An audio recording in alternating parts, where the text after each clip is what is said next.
Mergo makanan pokok, kue mangan beras ning Indonesia kan gue ketahanan fisik. Sementara di surga tidak perlu ketahanan karena dijamin fisik kamu abadi.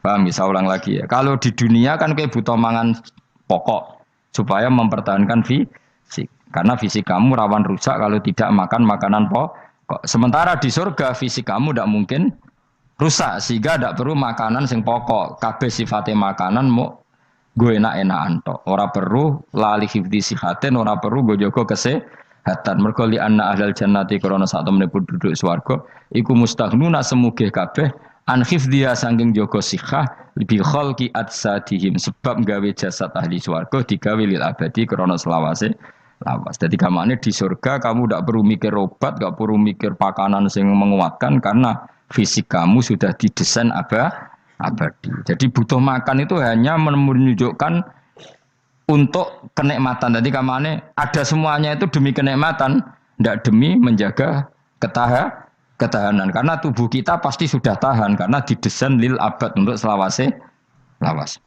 Wahum haluti ahlul jannah mukramun den mulyakno kabeh bisabillahi taala kelan ganjarane Allah taala. Maksudnya kelan ganjaran sing diaturno oleh Allah Subhanahu wa taala. Fi jannatin ing dalem swarga kang penuh nikmat. Ala sururin ing atase pira-pira napa bayang utawa pira-pira napa singgasana mutaqabilin hale adep-adepan kabeh. Layar ora ningali sapa ba'dun sebagian wong akeh kofa ba'din ing citoke sebagian sing liya. Jadi kamane ahli swarga iku ora ana wong ngungkur-ungkuran lho. Dadi semua kalau ketemu madhep ora kaya ning Jawa. Nek ora cocok mungkur. Iku ning donya, nek ning akhirat wis kabeh ketemu wani madhep. Artinya wani madhep enggak ada masalah. Cara Jawa kan ngoten.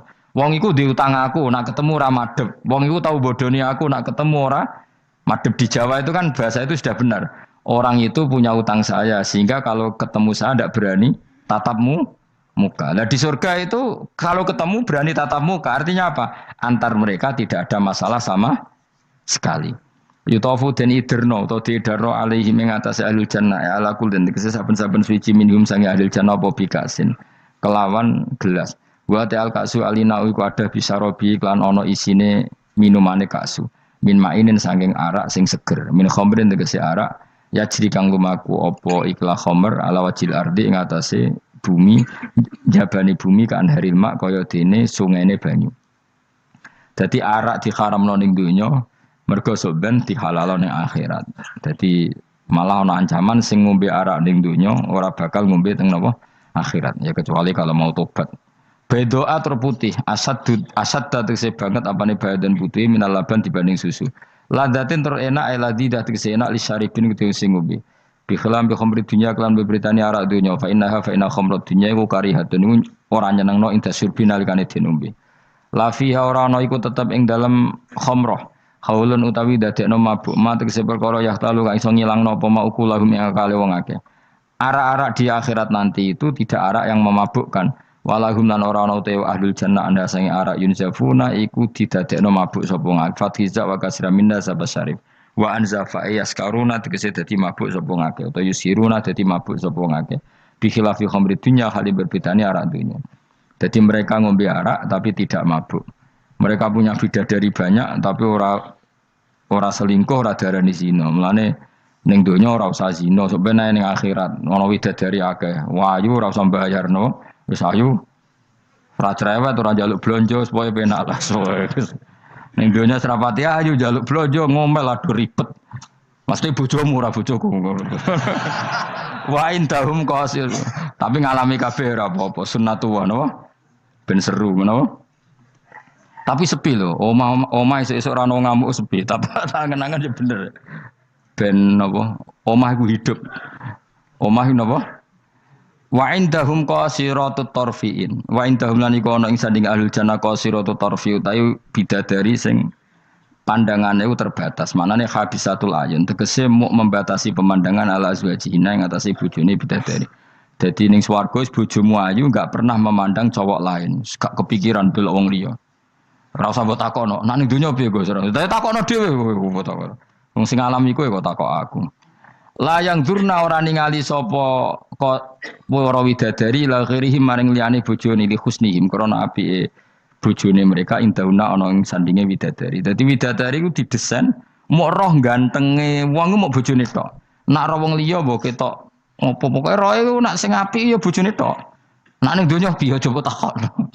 Nak ning donya kan bojom sering istighfar. Nah nasibe aku wis nduk bojo ngene wis ngono terus. Sampai ngandani anak sing perawan ngene, "Nduk kowe buka-buka aja ngalami koyo aku." Mateno wong tenan.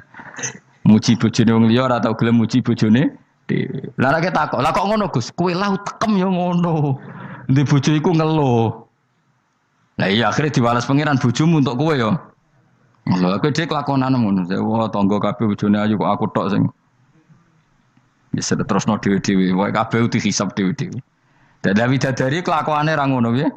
Membatasi matanya hanya untuk suaminya karena mereka tidak pernah melihat kebaikan selain suaminya. Nah nek di bojo ngono berarti min ahlil jannah.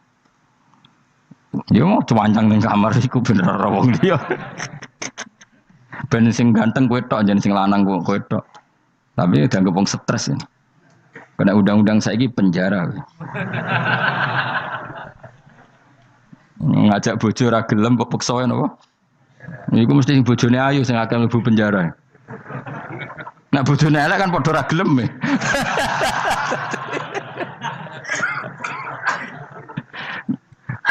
Bapak uga ada kiai. Kiai ini lucu, kanca akrabe bapak. Dari cara apa? Cara kancane bapak ngono. Ana wong bojone elek, iku sok ben hisabe gedhe. Lah kena apa iki? Lah anak ora tahajud salahno pangeran, wis bojo elek kok ora duha, ora tahajud. Nak bojo maju nu pantes, ora tahajud perkara kelon. Wis elek ora tahajud e opo wae. Dadi kiai iku memperberat hukum. Dadi cara kiai iku wong kok bojone elek, iku sok ben disalahno pangeran. Kenapa kira tahajud? Nggih ngantuk Gus. Lah kowe bojomu elek kok ora tahajud, dane ora bojomu. Ayo, malah ora tau tahajud. Mulane pangeran gambaro nabi sempurna. Nabi ku nak tahajud. Iku Aisyah turu ning ngarepe. Aisyah ku wahyu prawan turu ning ngarepe. Iku tetep diterusno tahajude. Jajal kowe di bojo wahyu, apa tahajud terus bojomu gelem kira-kira mbok terusno to? Milih ndi? Bojomu elek ora tau tahajud, mau kelon apa meneh bojomu. Kanjeng Nabi gambarane iku pe salat. Aisyah turu ning ngarepe, iku diterusno salat. Sampai Aisyah kecewa, piye wong iku malah tahajud terus sih. Masyhur ngene hadis-hadis. Aku ora ngarah, kowe kebayang. Di bojo ayu ape tahajud, pas bojo apian. Lah iku parah meneh wis bojone elek. Kelon ra gelem mergo elek, tahajud ra gelem mergo ngantuk, gak di prestasi. Lafit ora donya ora akhirat. Parah wis parah wis. Marani ngene iku marani. Jebule dongane kebenteran, ya Allah, meskipun di dunia aku di bojo elek, kula nyuwun bidadari sing ayu teng akhirat, bojomu tangi telabrak. Ora usah ngono, ora usah ndonga wis pokoke ya Allah. Kabeh ana gentine Gusti. Tapi bahasane aja jelas ya Allah ngono. Kabeh ana apa? Aku bojomu ngamuk. Apa Mas maksude? Yo, maksude ra piye biasa. Mulane kula nek ana imam ndongakno ngono iku ora mentolo. Imam salat jenazah, jane donga iku ora usah banter-banter. Lha donga kok ngene, misale Ruhin mati, iku nak dongane ngene, ya Allah wa abdilhu zaujan khairan min zauji wa daron min dari. Itu nak diterjemah bojomu ngamuk loh.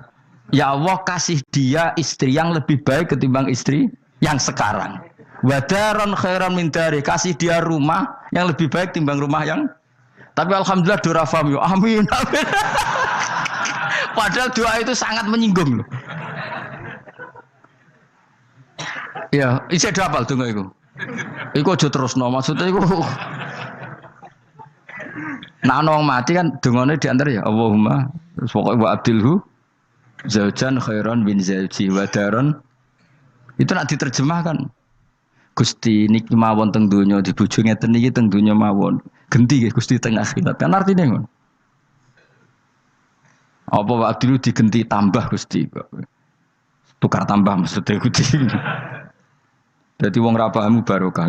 Amin amin. Nah kula mboten ate maca donga niku.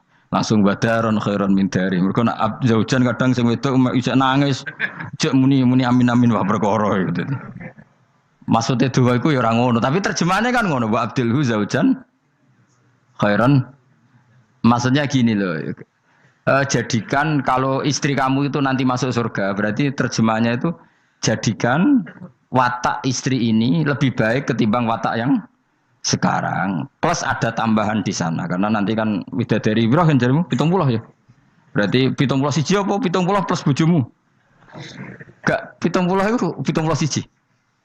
Tapi jare ngomong paling ayu sing kok donya ya.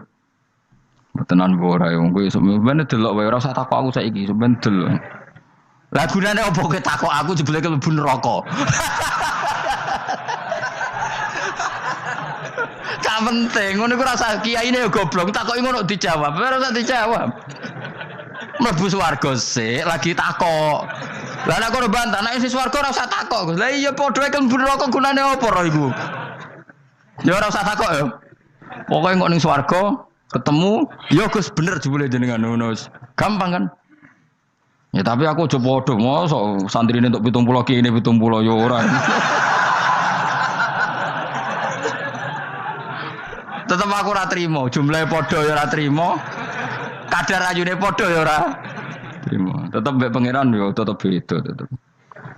Padha-padha numpak pesawat ya tetep beda kelas sembrono iku. Tetep beda. Nontor apik mripate dikhamul ayun terus mripate iku gedhe hisanuha tegese jembare ayun. Dadi nak wong Arab bayangno wong ayu iku ya mripate gak sipit. Ya pancen ya tenan, kowe ro wong ayu Arab be ayu Cina tetep ayu Arab. Mergo ayu Arab hasil napa inun dikhamul ayun mripate gedhe. Sa-ayu-ayune wong sipit be ayune wong ya cek wae saiki. Sale ayune wong Uzbek be ayune wong Cina. Kowe milih ndi? Uzbek senajan to ngono mbok pilih ya ora gelem pokoke. Wong ngongkon milih wae. Milih ndi kan? Ayune Uzbek be Cina. Uzbek, tapi sing mbok pilih ora gelem. Ya milih wae saya apa? Wong milih. Maksudnya itu tenan, bener pangeran. Pokoknya ayu sing kelas standar, sing dikhamul ayun. Karena guna koyok-koyok setuhune. Bidadari filau niku bedun niku endok. Maksudnya ninu'am kedua burung unta, maknun kan tersimpan.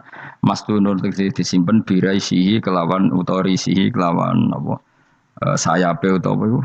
Iku lho sing bulune ikilah an-nu'am. Maksudnya koyok endok putih sing terselip utawa tertutupi oleh bulu. Maksudnya indah. Ya wong ayu transparan ambek rontok kena kere iku seru sing rontok kena kere ngono lho. Pokoke ngono. Wis kowe milih wae senajan turun kesampaian pokoke milih saiki wae. La yasilu ora tumeka ilahi maring ikila apa ayun utawa maring ikila ainihinna apa hubarun apa bletuk.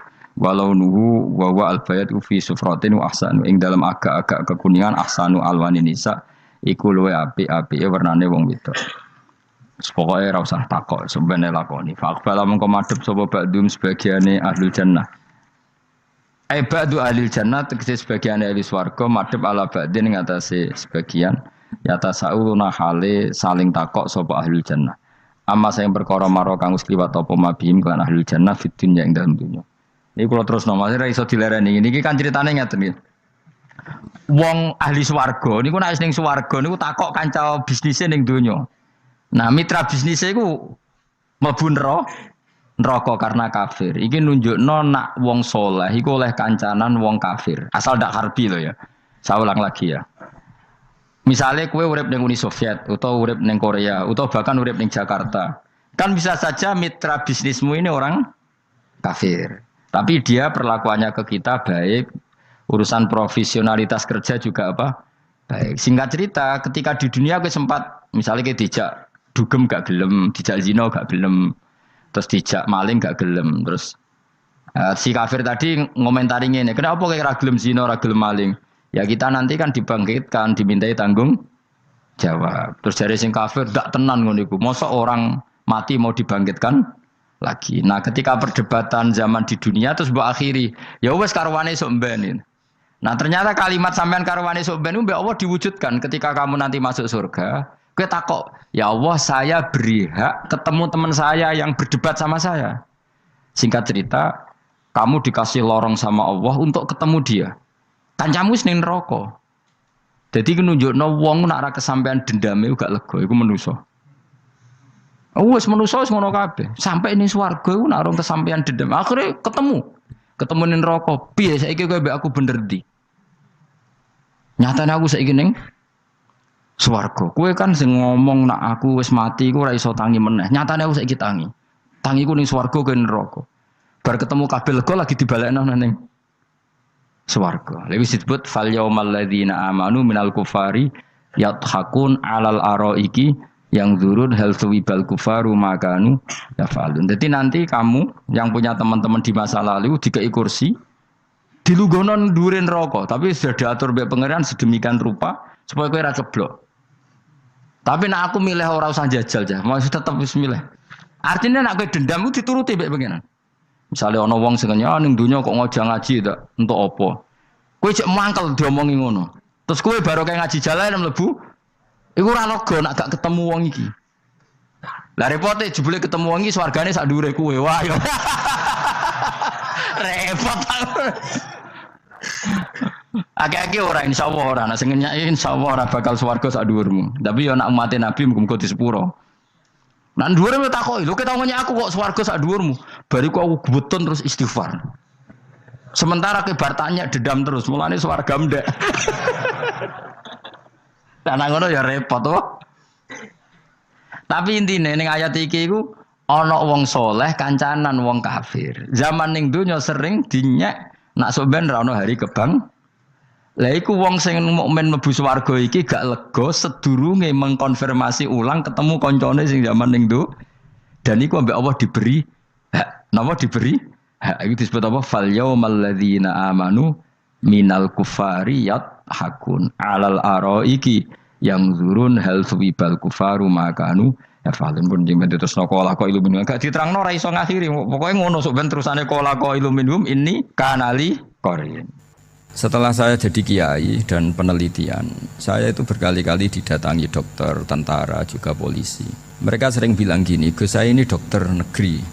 Saya ke NTT, ke Papua, karena saya muslim, berkebutuhan Islam, maka dibikinkan musola, dibikinkan masjid.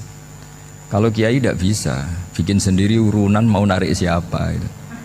Mau narik tarikan di jalan yang mau nyumbang siapa. Tapi kalau kebutuhan negara, karena tugas negara, ya difasilitasi negara dan tidak dianggap misionaris karena negara. Begitu juga di beberapa negara yang non-muslim kayak di Argentina, di Venezuela itu ada masjid, ada kajian Islam ya karena duta besar dan itu aparat negara. Disinilah kearifan para ulama berkoalisi dengan umarok dengan makna yang positif bahwa agama ini harus ditopang umarok, sistem negara. Tentu di situ ada tentara, ada polisi, ada macam-macam. Kita sebagai kiai juga enggak berdaya di depan para bandar narkoba apa-apa kalau enggak ada BNN.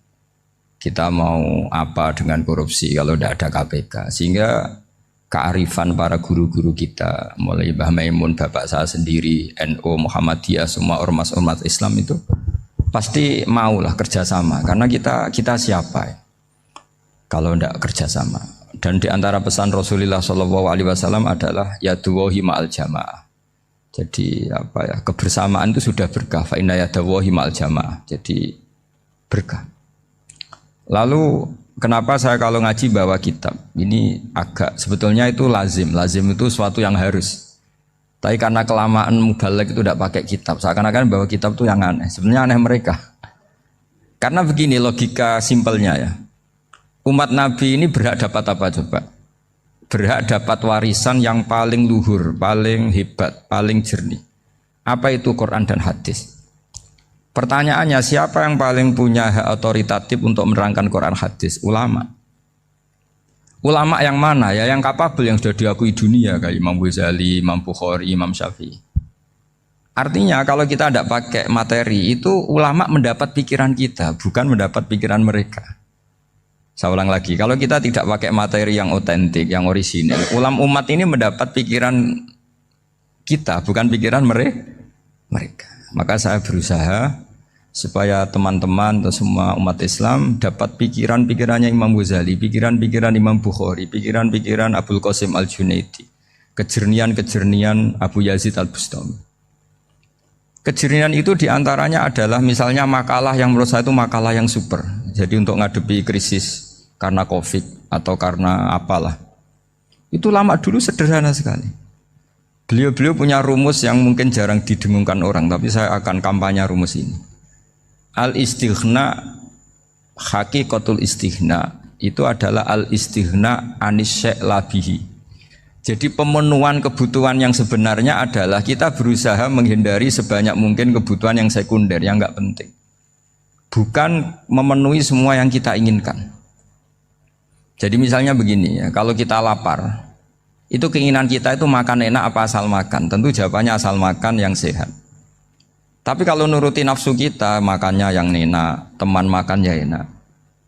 Terus di warung yang favorit. Ini kan satu kebodohan. Kenapa untuk makan saja butuh definisi sekian banyak? Yang kita harus kecewa, warung favoritnya bisa sudah tutup. Atau kita ke sana harus macet. Ribet. Yang benar-benar arif dan bijaksana itu adalah al-istighna anisya. Sesuatu yang tidak mendesak itu jangan jadikan kebutuhan. Sehingga kalau kita puasa misalnya, semua makanan itu enak karena kita sangat lapar.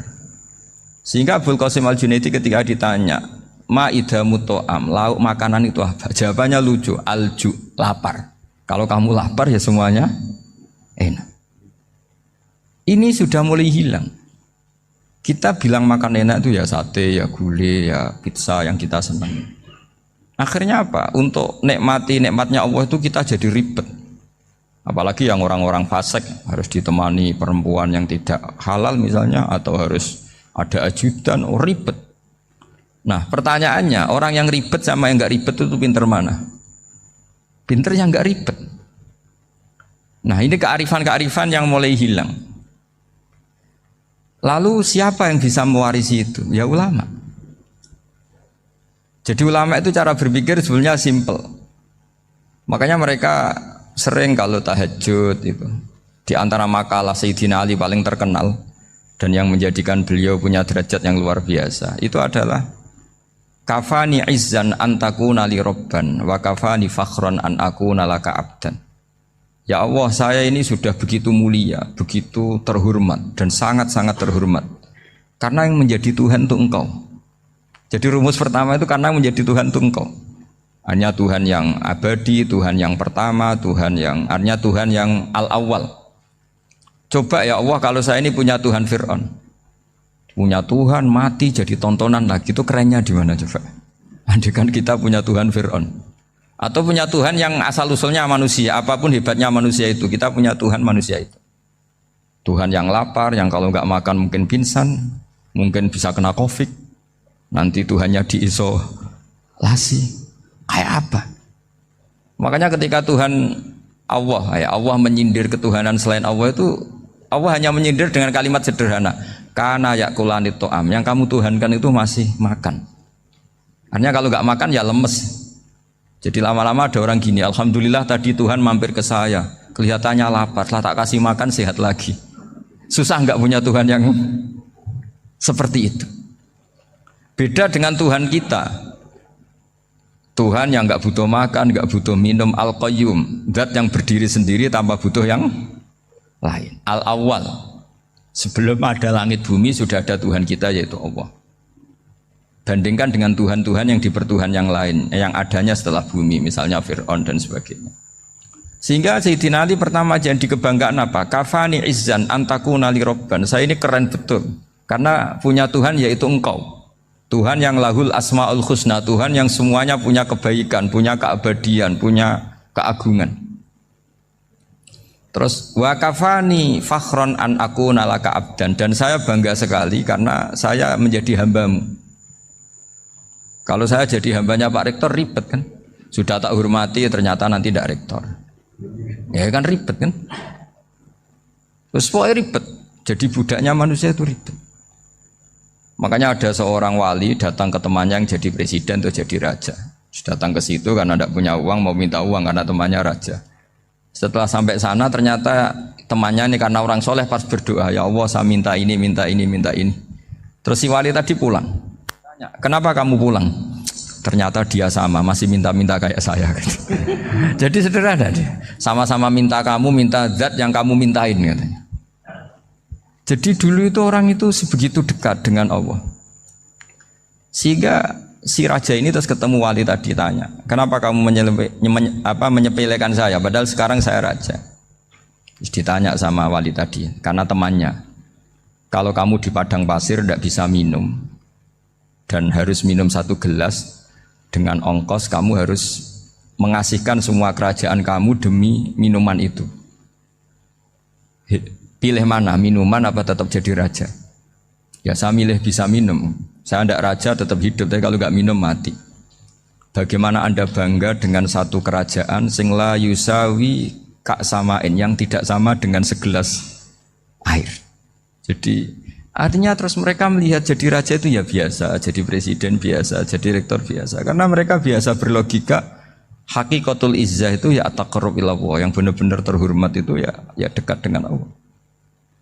Begitu seterusnya mereka bikin paradok-paradok yang aneh, tapi itu menjadi pelajaran. Bapak saya Ki Nur Salim itu senang baca anekdot Nasiruddin Koja. Itu kalau bikin orang-orang aneh, itu dia datang ke satu pesta, pakai baju lusuh, pakai sarung lusuh atau celana lusuh, sama Sohibul Bait yang punya acara dibiarin. Setelah dibiarin dia pulang pakai jas, pakai dasi, pokoknya keren. Dihormatin, pakai alpat, pokoknya dihormatin. Silakan. Pas dia disuruh minum, minumannya itu disokkan saja ke sakunya. Jas, kamu harus minum yang banyak, karena kamu yang dihormati, bukan saya. Terus makanannya semuanya diletakkan di saku, ada yang apa? Ayo kamu makan yang banyak. Alpatnya juga gitu, dikasih sate apa? Ayo kamu makan yang banyak. Mereka tidak melihat saya, melihat kamu. Akhirnya orang satu pesta itu istighfar semua, berarti kita ini salah. Terus dia pidato, kenapa kamu uang gitu? Tadi saya datang, orangnya sama. Gara-gara beda pakaian, penghormatannya beda. Berarti yang berhak dapat makanan ini jasa ya, bukan saya. Betapa naifnya kita sebagai orang. Ternyata kita masih hormat sesuatu yang seperti itu, yang atribut lah. Jadi orang-orang sufi itu orang yang bisa menertawakan dunia. Akhirnya ya, pertama dia dianggap orang gila, masa jas dikasih makan, dikasih minum. Tapi secara fikih dia benar, haram dia makan. Karena pas dia datang dibiarin, setelah pakai jas dikasih makan. Berarti hakikat yang dapat rezeki siapa? Jasnya apa orangnya? Jasnya apa orangnya? Jasnya. Jadi itu orang-orang sufi, kearifan orang-orang dulu itu bisa ngelola hal-hal yang keseharian menjadi luar biasa. Ada seorang wali melihat istrinya makan 1 piring, anaknya makan 1 piring. Ditanya, kalian kenyang? Wah, kenyang sekali. Melihat anaknya minum kopi 1 cingkir, senang. Kalian senang sekali. Wah, kalau senang dengan hal-hal yang murah bisa, ngapain harus senang dengan hal-hal yang mewah? Bodoh sekali saya. Sehingga terus mereka bisa qanaah. Qanaah itu ya hidup itu simpel, sederhana. Jadi tentu saya tidak akan ngomong yang muluk-muluk, selain itu tidak bidang saya juga apa ya. Kita ini butuh obat di kondisi Covid seperti ini. Butuh kesederhanaan, butuh apa ya? Istighna tadi, kita harus istighna billah an ghairillah. Jadi sudah cukup bahwa Allah ini segalanya. Sehingga tadi saya dengarin himnenya Unisula, yang paling saya kagum adalah dimulai dengan kalimat-kalimat thayyibah. Di antara tugas suci Nabi Ibrahim dan semua nabi adalah wa ja'alaha kalimatam baqiyatan fi aqibi. Nabi Ibrahim itu nabi yang diberi gelar Allah. Dia adalah nabi yang menjadikan kalimat tauhid itu kalimat yang abadi. Fi akibih, di anak turunnya, di semua generasinya, baik anak turun karena gen maupun karena pembinaan, karena pendidikan. Ini penting sekali saya utarakan karena apa? Satu kehidupan itu sebenarnya digerakkan oleh kata-kata, oleh moto kalau orang bahasa modern. Sehingga banyak ulama mengatakan al-ibarat kutun li'ailatil mustami'in, bahwa redaksi atau moto atau pegangan hidup itu penggerak kehidupan. Sehingga sebetulnya manusia itu digerakkan oleh kalimah-kalimah itu, oleh moto-moto itu, oleh prinsip-prinsip hidup itu. Misalnya orang Palestina itu tiap hari ke pasar gitu. Mereka ke laut gitu. Ditanya, kenapa tidak takut tembak Israel? Jawabannya lucu. Kena tembak ya mati, enggak makan ya mati. nggak kerja ya mati. Ya sudah sama-sama mati ya mendingan aktivitas normal. Tapi saya tidak menyarankan itu untuk melawan COVID. Ini cerita saja. Kamu jangan provokator itu. Karena ini wilayah sensitif. Jadi banyak orang yang poligami. Kalau ditanya alasannya gitu, istri satu ya cerewet, dua ya cerewet, mendingan 4. Ya banyak ya gitu. Tapi ada yang kebalikan, istri satu cerewet saja hampir jantungan, apalagi 4, tinggal matinya kan gitu. Itu semua yang menggerakkan itu kalimat. Kalimat itu satu pegangan. Banyak orang loh yang nggak ingin jadi rektor tuh banyak loh Pak Bejo. Jangan kira semua dosen ingin jadi rektor. Melihat rektor sibuk rapat, mempertahankan reputasi Unisula, terus sering pegang kepala. Ngapain repot-repot? Jadi tukang sapu aja dapat gaji, ngopi, rokokan, selesai. Bodoh amat jadi rektor, mikir orang banyak. Banyak loh orang yang nggak ingin jadi presiden tuh banyak. Karena ngopi nyaman, nggak ada yang ganggu. Mau tidur sampai jam 9 siang juga nggak ada yang ganggu. Sehingga mereka melihat pegawai negeri itu gak keren, orang kok diatur jam, disiplin. Itu memang cara Allah membagi rahmat. Mau kamu apakan coba? Cara syukurnya dia seperti itu. Bapak saya dulu tuh sering ngajarin saya, diajak jalan-jalan pagi-pagi. Melihat orang ngopi, makan uduk itu bapak seneng. Kok enak jadi wong awam. Ngene esuk-esuk nyemak bocah kesel kabeh kono enak ngopi rokokan. Bapak kadang iri sama orang awam itu iri. Sudah gitu berharap masuk surga kan enak sudah gitu. Tahu-tahu mati, tidak tahu ke surga apa ke neraka ya tidak tahu. Jadi nah, orang dulu itu orang yang bisa mensederhanakan dunia. Sehingga ya sudah cara bahagia. Makanya saya alhamdulillah saya ini kerjasama sama UII sama beberapa kampus. Memang amdan itu sengaja. Kampus itu ya punya sistem yang nggak bisa mewakili sistem kiai. Kiai juga punya sistem yang nggak terwakili oleh kampus, juga sebaliknya saling melengkapi. Saya sering ketemu rektor UII, rektor kampus-kampus Islam. Mereka cerita, Gus pendidikan pondok harusnya dimodernkan gini-gini. Saya bilang, kalau pondok modern kayak kampus itu nanti saya ketemu Allah tidak bisa jawab. Kenapa Gus? Saya beri contoh gini. Kalau misalnya perempuan perawan lah atau apa saja, namanya perempuan, mau tanya tentang menstruasi atau haid. Kalau semuanya sistem kampus, dia harus kuliah dulu. Registrasi dulu, kuliah dulu, bayar dulu. Dan dapat jawabannya nunggu mata kuliah pas itu. Bandingkan kalau sistem pondok, saya tuh sering ke pasar sama anak saya dicegat sama ibu-ibu. Gus, anak saya ngalami gini-gini, keluar darah terus menerus, nggak 6 hari tapi 1 bulan penuh. Itu hukumnya apa Gus ya? Nanti saya mau sowan ke jenengan. Nggak usah sowan di sini aja. Ya sudah. Sebelum mengeluarkan darah yang rutin seperti itu biasanya haidnya berapa hari? 6 hari ya sudah ikut yang 6 hari, yang lainnya istighatsah. Ngoten tok Gus, ya udah ya. Begitu terus di masalah udhiyah. Ya coba kalau semuanya pakai sistem kampus, daftar dulu, bayar dulu. Jadi ini nggak ada jawabannya, nunggu mata kuliah itu. Baru dapat jawaban, itu biasa nggak sholat bertahun-tahun karena belum ada jawaban tentang itu. Nah itu kalau misalnya orang mati, tahunya cara apa memulasara jenazah itu nunggu kuliah dulu, pas mata pelajaran itu dulu, baru menangani orang mati. Berarti orang mati itu tergeledak semua. Tapi kalau kiai kan enggak. Kesini orang mati terbakar, kalau dimandiin malah badannya copot-copot, itu gimana hukumnya? Ini ada orang mati Gus Kendat, ini disolati apa enggak? Ada orang mati apa itu oplosan ya kan? Itu disolati enggak? So sering ditanya gitu. Gak usah registrasi Pak Rektor, gak usah registrasi, gak usah daftar, gak usah seminar. Makanya kalau orang kampus wani kiai itu ya kualat tenan itu, karena ini yang on time ya. Tapi pondok seperti saya ya ikrar seikrar-ikrarnya pentingnya kampus karena melatih efisiensi waktu, disiplin, tata kelola manajemen sehingga kita ya hormat. Tapi tadi kita harus saling melengkapi sehingga saya tunjukkan ke publik bahwa saya hormat sekali sama polisi, sama tentara. Coba kita bisa apa ngadepi bandar narkoba kalau enggak polisi? Bisa apa coba menjaga NKRI kalau enggak tentara? Begitu juga ya sudahlah kita memang fa inna yadallahi ma'al jamaah, kita berkah itu kalau bersama-sama. Enggak bisa kita sendiri. Nah lalu orang kayak saya itu ya beberapa kali sebetulnya saya itu ditawanin jadi dokter honoris causa apa. Kekhawatiran saya satu, takut pas nggak punya uang. Itu dokter gak di duit kan gak pantas gitu. repot gitu, daripada beban lah sudah lah, nggak usah dokter. Jadi kalau nggak punya uang ya pantes, terus kalau ngebis ya pantes. Suatu saat kalau mati nggak ada yang hadir ya pantes, nggak dokter gitu. Kalau sudah dokter kok masuk neraka, dokter kok masuk neraka,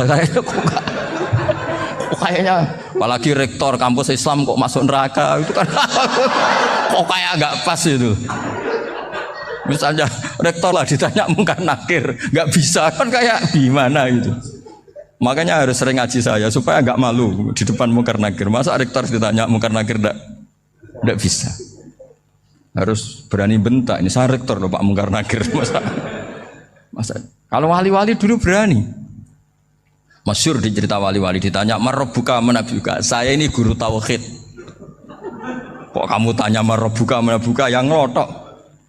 Kamu tidak pernah ngaji enak aja tanya. Jadi wali-wali itu ya rileks ngadepi mungkin. Saya akan rileks wali di Bang Pak Rektor. Saya yakin itu. Karena wali itu lebih dekat Allah. Sehingga orang dulu itu saya ulang lagi ya. Ada satu kearifan namanya hidup itu apa? Hidup itu adalah cari sebanyak mungkin supaya hidup itu tidak tergantung pada banyak hal. Sehingga misalnya cara berpikir orang-orang modern itu sebenarnya banyak orang-orang ilmuwan yang nggak ngagumi Amerika. Bukan karena angkuh ndak. Untuk mempertahankan kebesaran negara sebesar itu, kebutuhan listriknya besar, kebutuhan tentaranya besar, kebutuhan apa. Sementara negara kayak Venezuela atau Swiss kebutuhannya ada banyak. Pertanyaannya, yang tergantung dengan banyak hal sama yang tidak tergantung banyak hal, itu pinter mana? Kalau dibalik pertanyaannya gitu, negara-negara maju itu tidak keren kalau dibalik pertanyaannya. Orang yang untuk mempertahankan eksistensinya banyak, butuh banyak hal, dengan yang tidak butuh banyak hal, itu pinter mana? Orang yang bahagianya nunggu jadi dokter, nunggu jadi kiai besar, kiai viral, dengan orang yang bahagia cukup dengan ngopi, itu pinter mana? Tapi kalau dibalik pertanyaannya, orang yang tahunya nikmat hanya kopi, dengan nikmat yang banyak, pinter mana? Makanya Mbah Mun itu kalau guyon itu lucu. Aku iku sakake ambek wong desa sing mlebu swarga. Saya dulu eskal mlebu swarga kok disakeni. Akhirnya beliau memberi penjelasan. Wong desa iku roe pakanan enak, iku mau kopi mbek uduk. Lah swarga iku mau nuruti sing dikarepno. Akhirnya wis mau mangan, wis ngopi, nguduk, ngopi ora roh pakanan liyane iku ora roh. Nasi mandi ya ora roh, pizza ya ora roh apa-apa. Terus saya bilang, wah lah niku nak nganti selera tentang wanita cantik. Iku juga sederhana. Rodok pesek ya wis cantik, rodok ireng ya wis. Apa bidadarinya seperti itu karena saking enggak pengalamannya. Jadi surga itu kan nuruti apa yang diinginkan. Kira-kira keinginan orang kampung kalau di surga itu apa coba? Makanan apa coba? Ya nak senengnya ketemel gemblong itu. Artinya malaikat lebih suka nangani surganya orang-orang kampung di Bang Pak Rektor. Ini sudah ribet ini. Makanan apa saja sudah pernah dicoba ya. Terus kalau di mall tahu orang macam-macam, seleranya macam-macam pasti itu. Enak mana kalau sampai jadi malaikat pelayan surga? Suka ngelayani orang kampung apa yang orang kota? Orang kampung kan? Jadi ya itu guyon ya, guyon tapi itu menjadi pikiran kita bahwa orang yang banyak kebutuhan itu sebetulnya banyak kebodohannya karena menggantungkan kebahagiaannya dengan banyak hal. Makanya Imam Syafi'i ngendikan istighna itu apa? Al istighna anisya'labi. Yang dikatakan kecukupan adalah berusaha sebanyak mungkin banyak hal tidak kamu butuhkan. Bukan memenuhi semua kebutuhan kamu karena nafsu kamu ini tidak ada batasnya gitu. Kalau kamu penuhin nggak akan selesai. Itu ada perempuan yang kurang cantik itu minta doa saya, Gus doain suami saya kaya, terus tak guyonin, terus nggak minta. Kalau suami kamu kaya, yang pertama dirubah itu apa? Rumah supaya rumah saya bagus. Kedua apa? Mobil supaya mobil saya bagus. Nanti yang dievaluasi itu kamu. Mobil bagus, Alphard, rumah mewah, istrinya kamu pasti itu dievaluasi. Langsung nggak usah sudah gini aja kan. Jadi pertama yang dievaluasi itu kaya itu coba kalau suami kaya itu yang dievaluasi pertama rumah ya, rumah ganti. Setelah itu apa? Mobil. Kira-kira berikutnya akhirnya sudah nggak jadi. Nabi Ibrahim itu pernah minta umur panjang. Keren umur panjang. Sama Allah nggak dijawab. Datang orang tua gitu mertamu ke Nabi Ibrahim. Terus disuguhi dikasih kurma. Apa itu? Kok kurma apa? Anggur. Anggur yang sudah matang. Matang sekali. Sudah dimakan. Setelah dimakan meler keluar lagi. Dimakan lagi meler lagi. Terus Nabi Ibrahim masuk lagi ke kamar. Ya Allah, doanya tak cancel. Nanti kalau saya tua kayak itu. Jadi Allah itu nggak jawab langsung tapi ngirimkan itu. Akhirnya ya Allah nggak jadi. Nanti takut itu. Saya pernah ngalami jadi kiai tadi ada ibu-ibu ya kurang ya nggak pati cantik lah. Suaminya tuh miskin sekali. Minta doa saya supaya kaya. Bareng tak kasih pertimbangan itu udah nggak usah nggak jadi. Jadi itu kearifan. Tapi kearifan ini harus kita tanamkan. Saya nggak bisa membayangkan Indonesia yang besar ini. Andai kan tidak ada qanaah. Nerimo ing pantum. Coba sekarang ada Covid. Andai kan Indonesia tuh kayak Perancis. Saya beberapa kali punya tamu orang yang hidup lama di Perancis, bahkan dapat istri orang Perancis. Itu dulu gak begitu mencintai Indonesia. Tapi setelah di Perancis 2 tahun, wah Indonesia hebat. Di Perancis tuh kata dia kalau cerita, semua kebutuhan masyarakat itu dibebankan ke negara. Apa saja minta negara, apa saja nyoal negara. Sementara Indonesia, coba kalau Indonesia mengalami seperti ini kok tidak ada qanaah rimo ing pantum, bisa kios Indonesia. Orang miskin nyalahkan negara, kelaparan nyalahkan negara, apa saja. Tapi barokahnya dididik kiai, jogeman nyalahno wong liya. Urip pun romo ing pandum, diame. Sampai gak ngerti kalau Covid. Banyak tuh orang-orang kampung itu, orang lugu-lugu itu. Mbah niki saking Covid, salam ning Covid, muga-muga umure panjang. Dikira Covid itu nama orang yang ahli sosial itu. Mbak niki dana saking Covid. Matur nuwun sampekno salamku muga-muga umur panjang. Bingung kan yang nganterin ini. Ini gimana yang mau menjelaskan?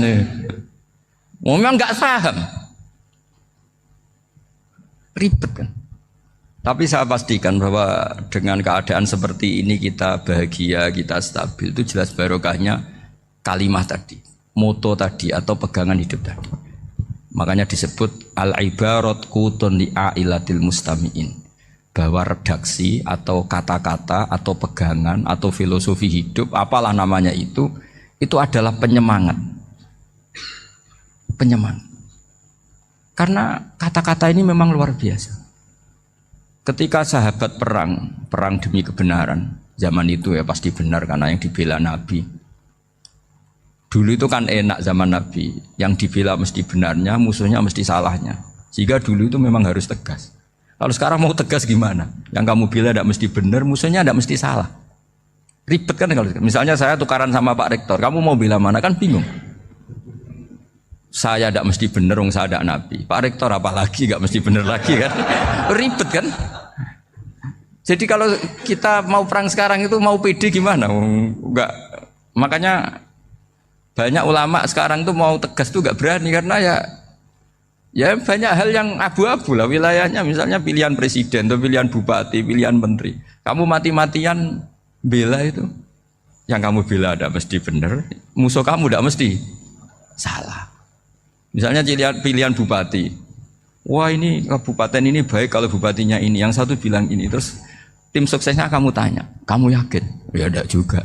Lah kenapa semangat? Kan saya botohnya paling alasannya ya itu aja, bukan yang lain.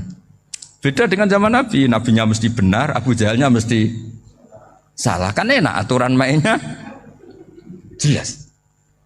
Singkat cerita dalam perang itu banyak sahabat yang alami luka, ngalami apa gitu. Kemudian curhat lah ke Nabi, ya Nabi gara-gara derek kan jenengan, ngikuti jenengan saya harus ngalami seperti ini.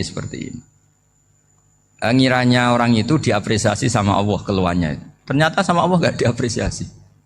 Malah diturunkan ayat intakunu ta'lamuna fa innahum ya'lamuna kama ta'lamun wa tarjuna minallah ma'ala yarjun. Kalau kamu sakit karena perang, orang-orang kafir itu ya sakit. Itu saja berani padahal demi kekafiran. Wa tarjuna minallah ma'ala yarjun. Padahal kamu punya nilai lebih yaitu berharap kepada Allah yang mereka tidak punya.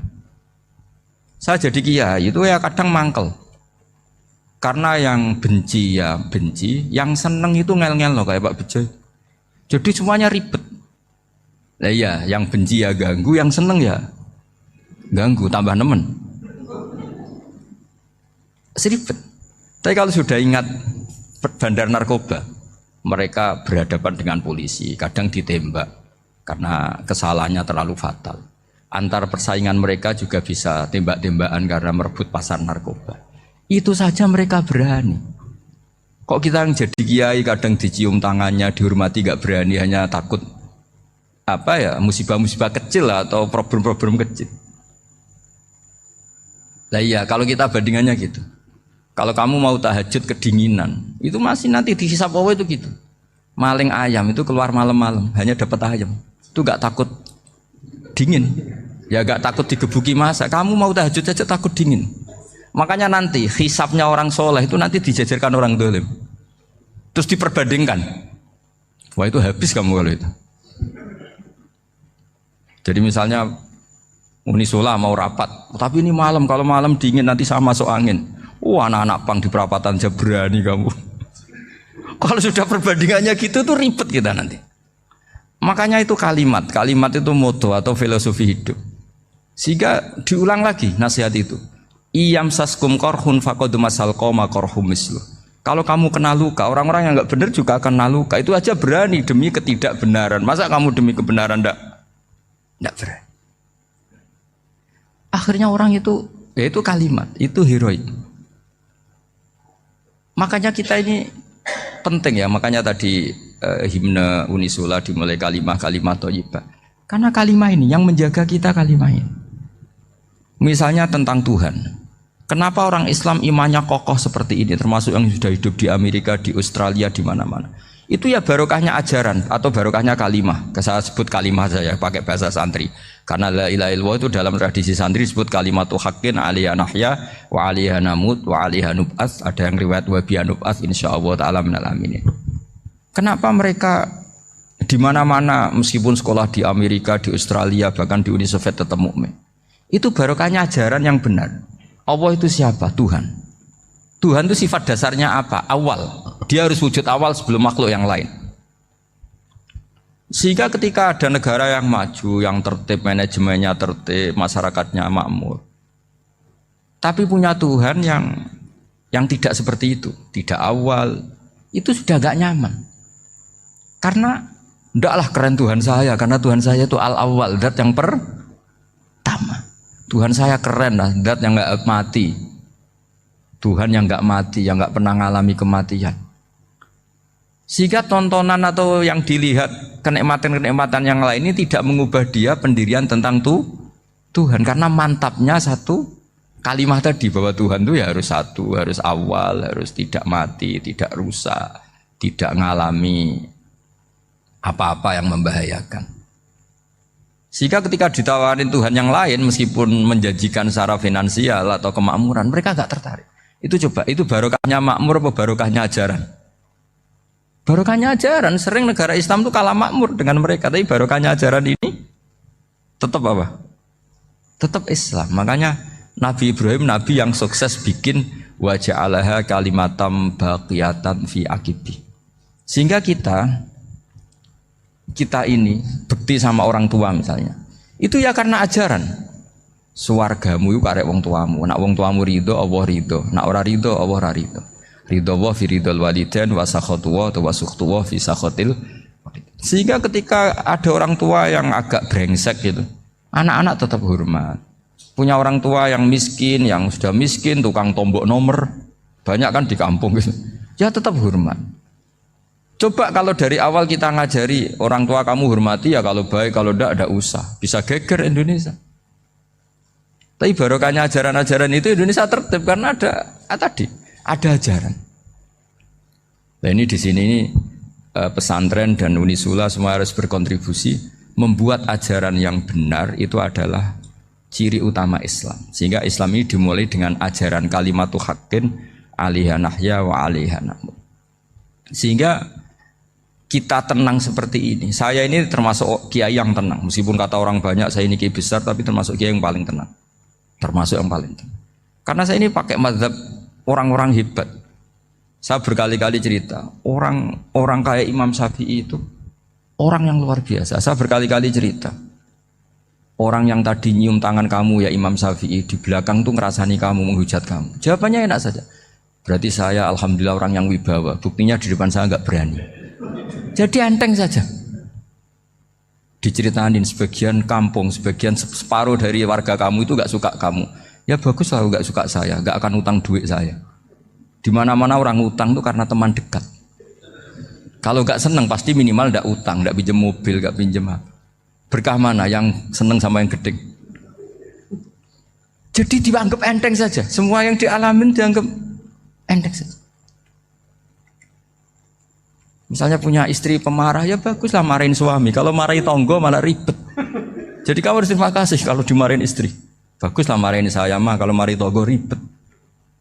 Jadi enteng saja. Tapi kita sekarang tuh karena nafsu ya, sehingga menghadapi hidup ini ribet. Ulama dulu kalau mau mati itu senengnya bukan main. Sudah lama saya ini ingin gak maksiat. Kayaknya gak maksiat paling efektif itu mati. Ya tidak apa-apa Gusti, kalau sebaiknya mati ya mati aja.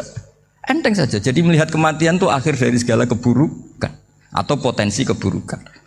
Apapun baik kita sekarang, suatu saat mungkin kita gak baik. Yang bisa menghentikan ketidakbaikan atau potensi ketidakbaikan itu apa coba? Mati kan? Berarti mati itu mengerikan apa menyenangkan? Mesti kamu tidak berani menjawab. Meskipun secara ilmu kamu berani, tapi secara rasa agak berani kan? Saya ulang lagi ya, yang bisa menghentikan keburukan atau potensi keburukan itu apa coba? Apa? Kematian. Berarti kematian itu menyenangkan atau menyusahkan?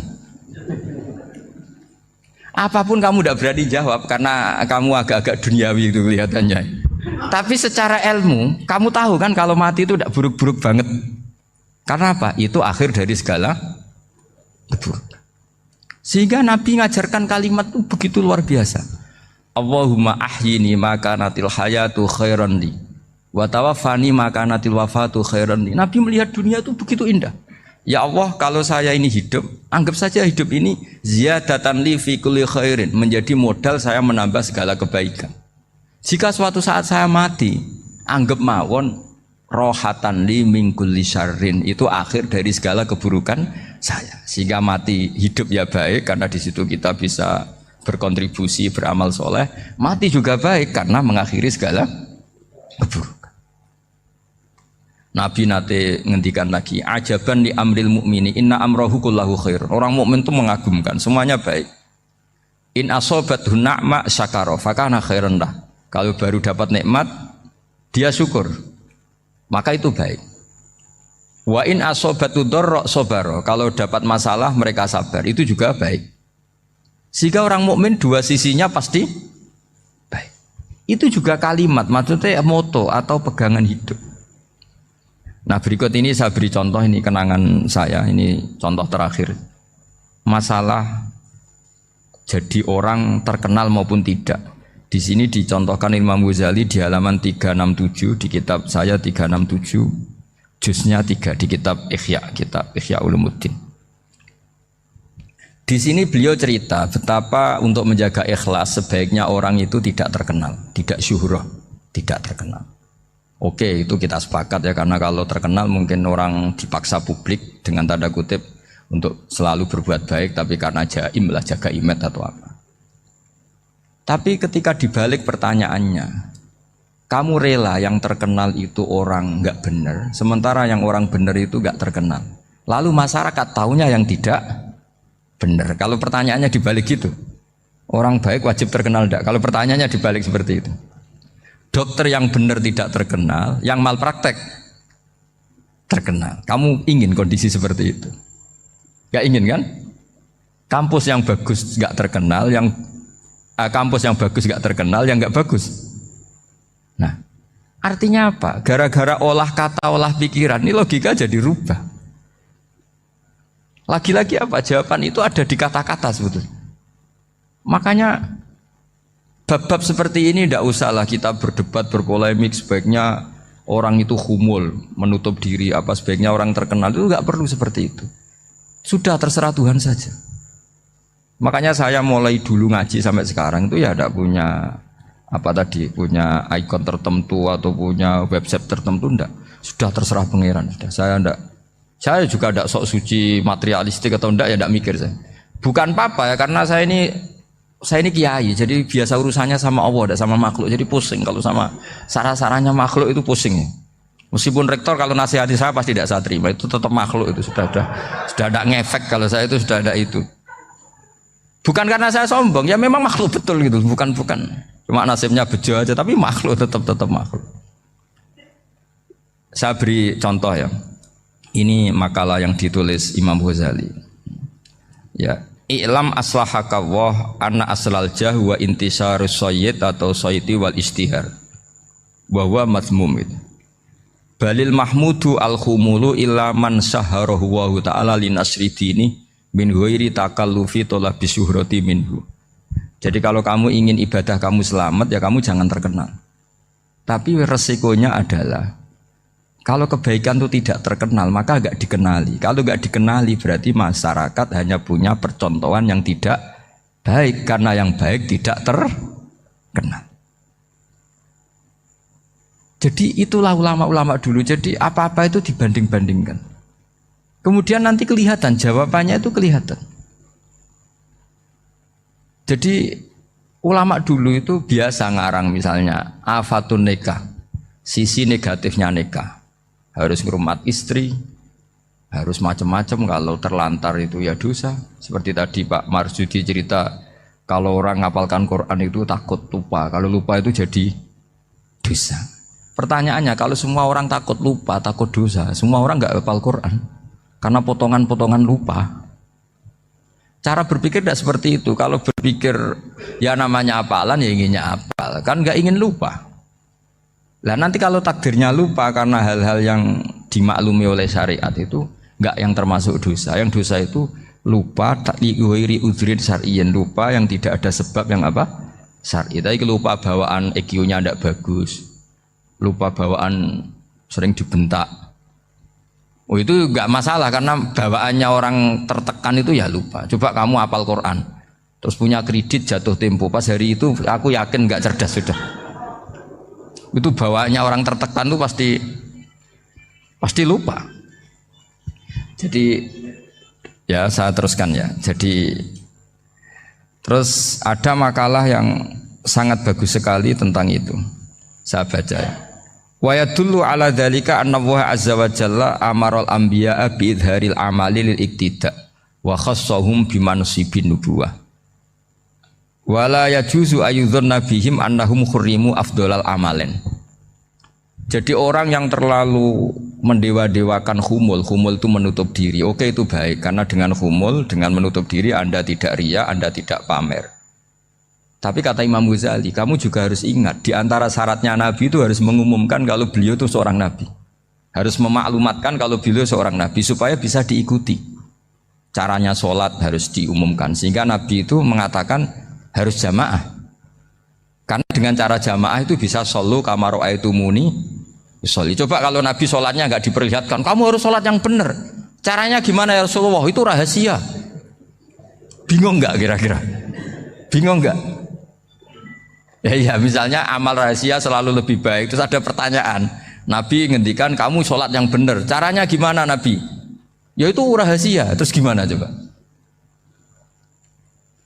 Tapi Nabi ngendikan apa? Shollu kama ra'aitumuni usolli. Ya sudah kamu sholat, niru saya sholat. Berarti Nabi sholatnya diperlihatkan apa disembunyikan? Diperlihatkan. Jadi begitu juga saya berkali-kali bilang, orang tahu kalau itu bidan ya berdasar tulisan itu bidan. Tahu kalau itu dokter gigi ya itu dokter gigi. Jangan sampai gara-gara tidak ada tulisan mau beli alat bangunan di dokter gigi. Mau periksa gigi di toko bangunan. Gara-gara apa? Enggak ada maklumat. Nah, di sini ulama-ulama selalu memaklumatkan dirinya. Termasuk Imam Ghazali ketika ngarang kitab dinamai Ihya Ulumuddin, bahwa kitab ini bisa menghidupkan ilmu-ilmu agama yang mulai hilang. Begitu seterusnya. Jadi ini ngaji ya. Jadi orang itu harus ngerti ya. Jadi jangan nuruti emosi sendiri atau logika sendiri. Bahwa saya suka humul, ya monggo, agama Islam menyediakan sarana itu. Uzlah itu ya punya sisi kebaikannya sendiri. Tapi syuhrah terkenal asal tidak nuruti nafsu juga punya sisi kebaikannya sendiri. Setidaknya umat ini punya satu master kebaikan yang mudah diakses. Tapi tadi saya ulang lagi, jangan karena hadun nafsi, jangan karena kepentingan pribadi. Makanya di sini disebutkan wa yadullu ala dzalika ay ala syuhrah anna wa ta'ala amarul anbiya bi izharil amal lil iktida. Allah selalu memerintahkan para nabi kalau ngamal kebaikan ya harus dimunculkan supaya bisa ditiru. Yaitu tadi kita tidak bisa bayangkan kan kalau misalnya Nabi menyuruh kamu harus sholat yang benar, kemudian sholatnya Nabi sembunyi. Kalau ditanya, Nabi saya niru siapa? Wah itu rahasia, kamu nggak boleh lihat sholat saya saat takut tidak ikhlas. Ribet kan? Sehingga jamaah itu statusnya tetap harus.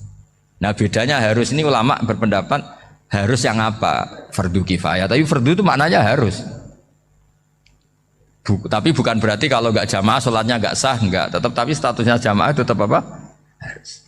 Nah barokahnya harus ini orang yang baru sholat, sholatnya langsung benar karena ada yang diikutin. Coba kalau mantan dukun baru sholat terus sholat sendiri, itu mesti mirip mantra gitu. Karena dia tidak ada master percontohannya. Tapi barokahnya ada master, orang paling bodoh pun kalau sholat ya benar, karena standar ada komandonya, ada imamnya. Sehingga Imam Ahmad malah berpikir keras, syarat sahnya sholat itu harus jamaah. Cara pikirannya Imam Ahmad keras sekali beliau. Sehingga kalau orang sholat sendiri kok ada orang lain yang maunya berjamaah harus bayar, orang itu harus bayar demi sahnya sholat. Itu madzhabnya Imam Ahmad. Tapi kalau madzhab Syafi'i hanya mengatakan itu fardu kifayah, yang kalau satu komunitas gak mau melakukan semuanya apa? Dosa. Jadi tak baca lagi biar dapat berkahnya Imam Ghazali. Wa qala qaumun asirru afdalu minal alaniyati. Terus kata sebagian ulama al alaniyah itu afdal minas sirri. Terus diperbandingkan baik yang mana amal dipertontonkan sama ndak. Terus kata Imam Ghazali, kalau orang itu bisa jaga tidak riya, maka sebaiknya dipertontonkan karena kebaikan harus yang muncul, bukan yang tidak baik yang muncul. Makanya ketika memaklumatkan diri sebagai ingin jadi generasi khairah ummah, itu kalau diterjemah itu kan wow, khairah ummah, umat terbaik. Itu kan kayak agak angkuh. Tapi nggak apa-apa, itu nggak apa-apa. Masa kita kampanye siap degradasi moral kan ya lucu kan, masa jualan gitu kan ya lucu. Kita memang ingin mengkhidmati ummah, berbakti dengan umat, membantu supaya jadi generasi khairan apa? Ummah. Tidak apa-apa dimaklumatkan supaya dengan itu umat punya sarana. Oh kalau ingin jadi khairan ummah kuliah di sini. Jangan lalu enggak gitu. Ya sama kita dokter, maklumatkan saja dokter gigi, dokter kandungan, dokter bedah. Sehingga orang kalau mau bedah ya jangan ke dokter kandungan. Jadi barokahnya maklumat ya. Jadi saya mohon sekali ini, saya sendiri sebetulnya orang yang nggak siap terkenal sebetulnya, tapi ya sudah terserah Allah saja. Kalau itu cara Allah menyebar kebaikan, ya monggo. Pokoknya kita tawakal saja sama Allah Subhanahu wa Ta'ala. Ya, saya kira demikian. Assalamualaikum warahmatullahi wabarakatuh. Mergo makanan pokok, kue mangan beras ning Indonesia kan gue ketahanan fisik. Sementara di surga tidak perlu ketahanan karena dijamin fisik kamu abadi. Paham, bisa ulang lagi ya. Kalau di dunia kan kayak butuh mangan pokok supaya mempertahankan fisik.